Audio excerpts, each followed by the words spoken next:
after about 2 hours of sleep to find out that I was having pretty intense contractions. So I called my hospital. So I work with Riverside Women's Care, and they were just fantastic. And so Coastal Carolina Hospital was the hospital I was delivering at.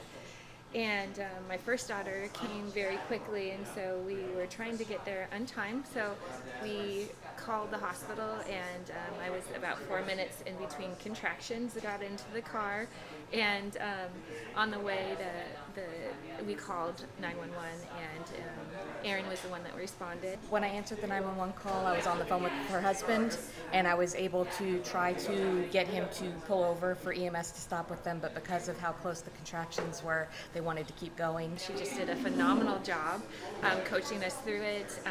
I wanted to make it through to the hospital, so we kept passing checkpoints, and on the Broad River Bridge, it became very evident that she was going to make her appearance very soon. On the way, we just saw the dispatch notes, and it definitely seemed like delivery was imminent. And speaking with dispatch, they said they were guiding her to the station here in Callawassie. So we just kind of started talking over, Kevin and I talking over our plan and what we needed to do. And I knew that Sean Fripp was here making initial patient contact. So it made it a little easier for us when we got here. I was really happy to be able to get her here where she could get the help that she needed. The team and the emergency response was just incredible. They were just so efficient and so professional. They came right to the curbside, and we actually passed it and had to turn around and pulled into the driveway, and they got my blood pressure monitored and IV, and really just the medical care I received was extremely professional.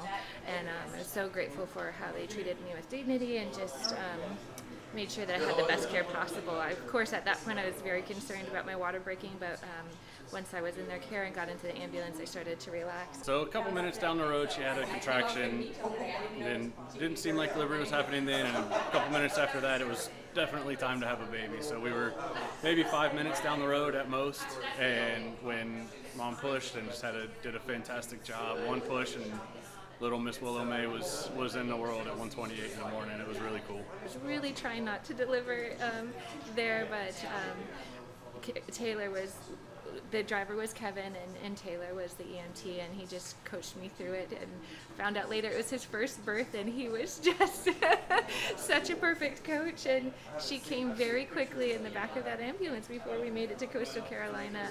Good to see you again. Probably the coolest thing I've ever been a part of, aside from my own son being born, but it was being on that end of it was really cool to see, and really great to be a part of. I was happy. 16 years of working here, this is the first time, so. What's that like? It's amazing. In dispatch, we only really get to talk to people, so we don't usually see them at all. So getting to see the aftermath is great. Really nice. We don't see our patients on the opposite end of calls most of the times, and so getting here and getting to see Willow May and hold her in a little less stressful atmosphere is really nice, and getting to talk with Mom and Dad as well is great. So I think I'm just so grateful because in their care, this little one came into the world safely. There could have been a million scenarios, and because of excellent care, we have a lot to celebrate. So I'm so thankful for the team of people that I got to work with. Man, what an incredible blessing that she's here. I'm so grateful to everyone here for what they've done for us.